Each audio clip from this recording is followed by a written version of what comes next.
Pemirsa, selamat bergabung dalam Warta Berita PTS tanggal 19 Juni. Jumlah PMA di Taiwan telah melampaui 860.000 orang. 550.000 diantaranya tercakup dalam program asuransi ketenagakerjaan dan berhak mengklaim manfaatnya. Salah satunya adalah subsidi kematian anggota keluarga. Namun sebuah situs berbahasa Vietnam mengklaim dapat mengurus sertifikat akte kematian palsu yang dibubuhkan stempel resmi dari pemerintah. Menanggapi hal ini, Asuransi Ketenagakerjaan menegaskan siapapun yang terlibat aksi pemalsuan dokumen untuk mendapatkan santunan akan menghadapi tuntutan pidana. Sebuah situs secara terang-terangan mengklaim bahwa akta kematian dapat diperoleh dengan harga 500.000 hingga 1 juta dong Vietnam. Penyedia jasa juga menjanjikan dokumen lengkap dengan stempel sertifikasi tanpa perlu mendatangi instansi resmi, memicu kekhawatiran warganet bahwa layanan ini akan menjadi celah penipuan klaim asuransi tenaga kerja. Agen penyalur menegaskan layanan pengurusan semacam ini kebanyakan adalah penipuan. Không lên mạng kiếm những cái trang web tại vì không những cái đấy toàn là lừa đảo và mình đưa giấy tờ cho người ta rồi cuối cùng mình cũng không biết là người ta ở đâu ấy cả, rồi cuối cùng mình mất giấy tờ mà mình mất tiền nữa. Berdasarkan UU Asuransi Ketenagakerjaan Taiwan saat ini, PMA yang diasuransikan dapat mengajukan santunan sebesar gaji 3 bulan jika orang tua dan pasangan meninggal, atau 2,5 bulan jika anak berusia 12 tahun ke atas meninggal. Namun dokumen yang diajukan oleh PMA yang diasuransikan tersebut wajib dilegalisir terlebih dahulu oleh kantor perwakilan Taiwan di luar negeri. 外籍被保险人申请劳保家属死亡给付时，如果家属死亡是发生在国外，相关死亡证明文件都要先经过我国驻外管处验证。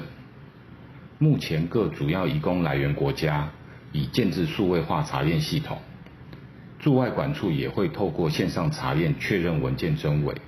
Klaim santunan kematian anggota keluarga oleh PMA tahun lalu mencapai 10.658 kasus. 557 kasus diantaranya tidak lolos verifikasi dan tidak dibayar.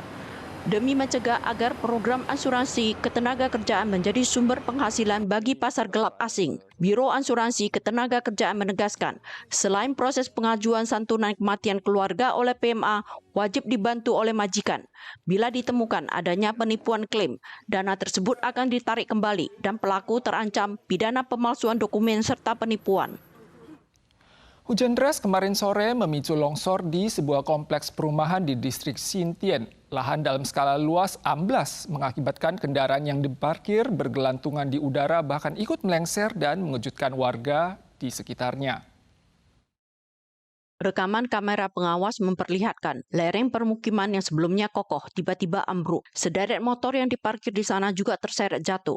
Hujan deras tanggal 18 sore memicu longsor di komunitas distrik Xintian, kota New Taipei. Lereng yang awalnya banyak pohon tiba-tiba amblas.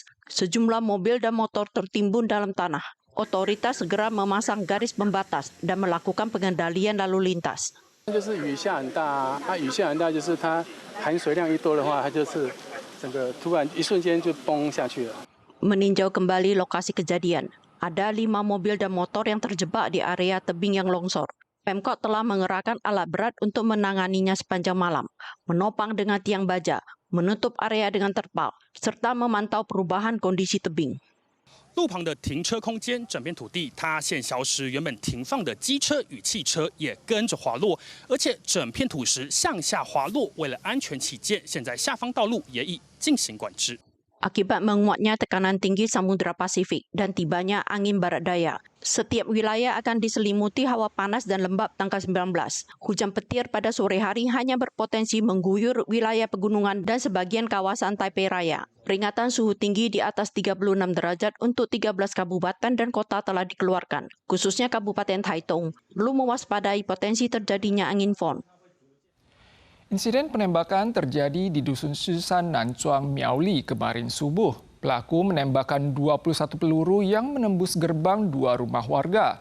Walau tidak ada korban jiwa, insiden ini menggemparkan warga setempat. Saat ini polisi sedang memeriksa kamera CCTV guna melacak keberadaan pelaku.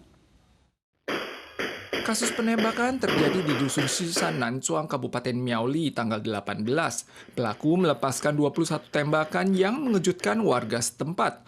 Peluru menembus gerbang 2 rumah. Selongsong peluru juga ditemukan di lokasi kejadian. Untungnya hal ini tidak menimbulkan korban luka. Polisi menjelaskan kasus penembakan bermula dari konflik antara 2 geng yang saling bersaing. Rumah warga pun terkena peluru nyasar. Pihak berwenang telah mengesampingkan keterkaitan antara kejadian dengan ajang pemilu dan sedang memperluas pemeriksaan rekaman kamera CCTV untuk melacak pihak yang terlibat.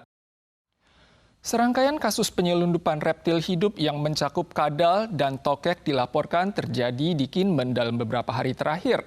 Selain penyitaan hewan, pelaku penyelundupan berpotensi dijatuhi hukuman penjara hingga 7 tahun dan didenda maksimal 3 juta dolar Taiwan. Kasus penumpang yang menyelundupkan reptil hidup lewat jalur Kinmen-Xiamen kerap terjadi dewasa ini. Seorang penumpang yang mencoba membawa 300 ekor kadal hidup berhasil lolos pemeriksaan sebelum akhirnya ditolak masuk setiba di Xiamen. Akhirnya ia dideportasi ke Kinmen tanggal 16. 6月15日未能及时查获该名旅客违规携带活体蜥蜴出境情事，将纳入案例，逐次提升勤务人员教育训练经验。 Bea Cukai Kinmen kembali menangkap seorang warga yang mencoba menyelundupkan 304 ekor hewan hidup, termasuk tokek pada tanggal 17 sore, yang memicu kekhawatiran terkait potensi celah dalam pemeriksaan keamanan. Kadal berjambul hijau adalah karnivor yang berdampak langsung pada serangga dan amfibi Taiwan, sehingga akan membawa dampak masif terhadap ekosistem Taiwan. Selain itu, relung ekologinya bertumbang tindih dengan kadal pohon, spesies asli Taiwan, sehingga dapat memicu persaingan sengit. 如果是肉食性蜥蜴之类的，那它就会掠食台湾的原生种，譬如说昆虫。 Berdasarkan UU Perlindungan Hewan dan UU Konservasi Satwa Liar, hewan peliharaan ilegal atau penyelundupan hewan hidup yang disita akan ditangani sesuai spesies, risiko penyakit menular, dan tingkat konservasi, mencakup penampungan, pemulangan, penyerahan ke lembaga akademik atau kebun binatang untuk dikoleksi, hingga eutanasia atau pemusnahan. Hari ini adalah Festival Pecun. Menurut tradisi, air manjur yang diambil dari sumur tepat pada siang hari ini memiliki keampuhan yang diyakini mampu mengusir kesialan, mendatangkan kejayaan, dan mengubah nasib seseorang. Sejumlah warga berkumpul di distrik Tacia, Taichung sejak pagi untuk mengambil air manjur dan melakukan tradisi menegakkan telur di siang hari. Warga berbondong-bondong mengambil air sumur di Gunung Tietzen, distrik Tacia, Taichung. Menurut tradisi, air yang diambil dalam rentang waktu antara pukul 11 pagi hingga 1 siang ini diyakini memiliki energi sakti yang dapat membawa keberuntungan, menangkal bala, dan mengubah nasib. Warga tiba lebih awal demi mendapatkan botol berisi air manjur yang dibagikan secara terbatas. Acara juga dimeriahkan dengan kegiatan menegakkan telur. Peserta yang berhasil menegakkan telur diliputi kegembiraan sehingga menambah keseruan dalam festival tradisional ini. Pemirsa sekalian, sekian Warta Berita dari PTS. Kita sua lagi di lain kesempatan. Sampai jumpa.